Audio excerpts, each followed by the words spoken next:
In studio, Andria Heath. Good morning, Andrea, with the zoo. I'm really, really excited about you guys. What's your announcement, your master plan here? Yeah, thank you. Good morning to you, too. We're very excited, too. It's, more than 2 years in the making, but you do things strategically, and you don't release things till you're ready.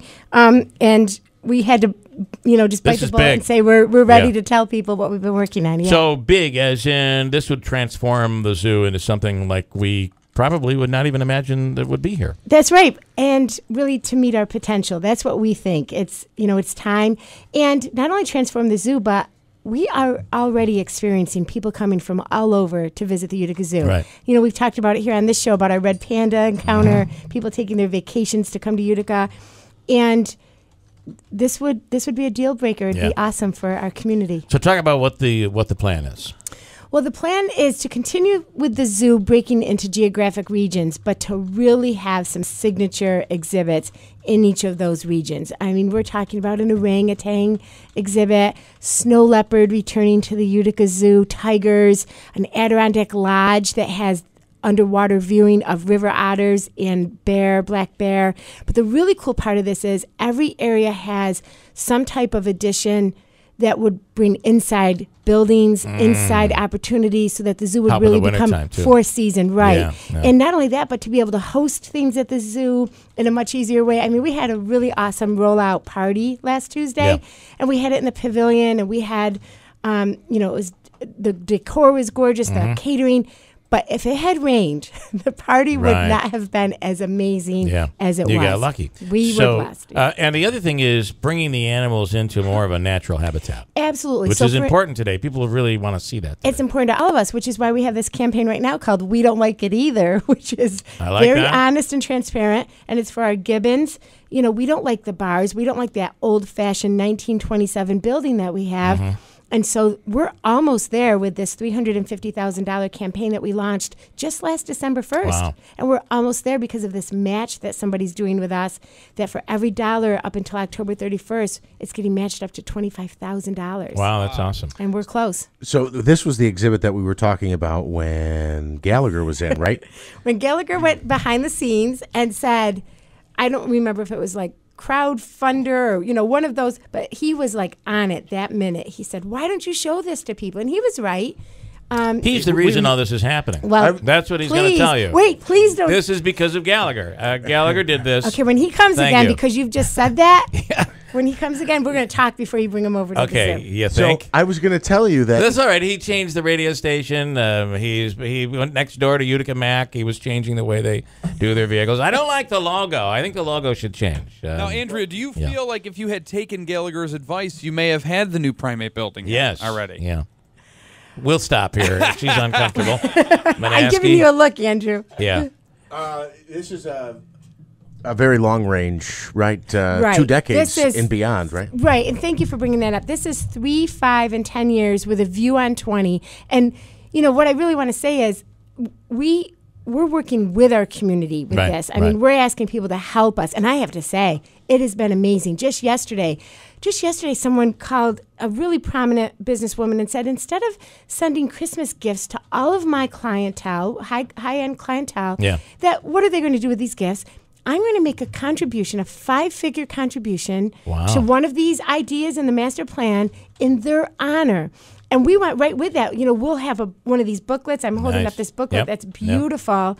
That we'll send one of these booklets to every one of those people through her with a nice letter, and they'll know that they have an impact on this more naturalistic four-season zoo. Before this goes down the wrong road, I just want to remind Hobika, we're all for the zoo, but don't even think about taking away your money that we give away each morning. Don't even think about it. But we think people should think about that. But I am sliding a book right now, right over. I really gave you that introduction to do that. Bill, maybe that's what we ought to do rather than giving the money to the people every time someone guesses right. Okay, mic off. Mic off on You shut his mic off. I saw that. So, okay. Thank you, Joe. But, in reality, though, I mean, could this come quicker if people stepped up quicker? Or you don't? Can I ask a question? What? Can you put my mic back on? It's on. Thanks.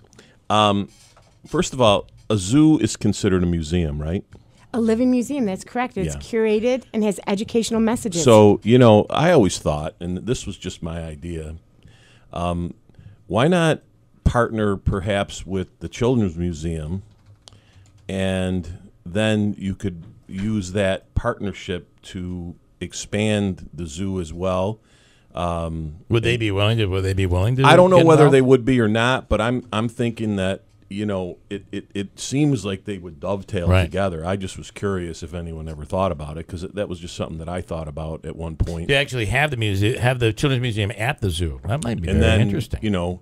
They have a building. I'm sure they're freaking out right now, but how could you do this? I mean, they have a building downtown, so perhaps that could be. They might be able to do something and allow it to be redeveloped for something else. Okay. No, and then have them take actually construct a building on the zoo property. in the zoo property, which would dovetail with what you want to do. We didn't have this plan, but Andrea, your thoughts? What? Why don't you add an addendum to this? Okay, your thoughts. Well, you brought up something really interesting, Joe. Two things. First of all, we're always interested in partnering with people in some way. In fact, we do support the Children's Museum and partner with them now with doing Zoomobiles with them, and through some of the tougher times, we did that as a contribution. Yes. But you also brought up a really good point, and that is this document, which the center document is the map.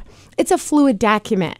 Like right now, we have the plan, but if an opportunity were to come, to your point, Bill, where someone said, I have $5 million and I'd like to build the Asian temple, this Asian temple that we showed, it got oohs and ahs that night, because it would actually be a 3 or 4 story ornate Asian temple on the viewing where the camel is overlooking the city. But more importantly, people from around the city, including up on 12 North, could look over the city and see this amazing temple uplit and say, what is that? Oh my gosh, that's the zoo.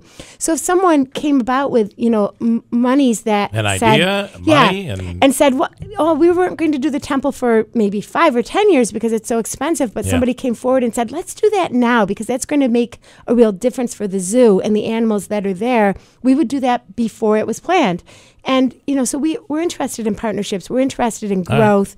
So I like what you guys are doing. I think it's a great idea. You have vision, and you can't move forward unless you have a plan on where you're moving forward. Yeah, we can't do it alone. We don't have this money in the bank. Right. But at least when I sit down with people now, and I got to tell you, the phone's ringing, and that's wonderful. I have all these lunches and meetings. We actually made the AP. I wanted to tell you that. The story, Mike Beck's been texting me all morning of all these papers that picked up this story. It's all over the country right now. It made it into the Washington Post. That's really awesome. It's all over of what Utica's doing. Well, again, Utica's making the national news. And interestingly, in a good way. That's always a good thing. So quickly, before October 31st, their donation means more. It's doubled right now. So take advantage of that. Can you say who did that, or do they not want their name They out are there? sisters who are anonymous, but they are doing this in memory of a remarkable man. All right. Very interesting. Okay. How do they? uticazoo.org/dreambig has our 2-minute video, which Matt Asowski did, and it's amazing. That's a good guy. Yeah. It's like a commercial, and it's beautiful, and it has the whole plan, and it also has this book that I talked about. It's our coffee table book. Call the zoo if you'd like one of these books. Okay, cool. Thank you, Andrea. Check out the website for all the details and watch that video. The plan is really big, and it's great for this. For certainly with First this Source, area. we're dreaming big. Love it.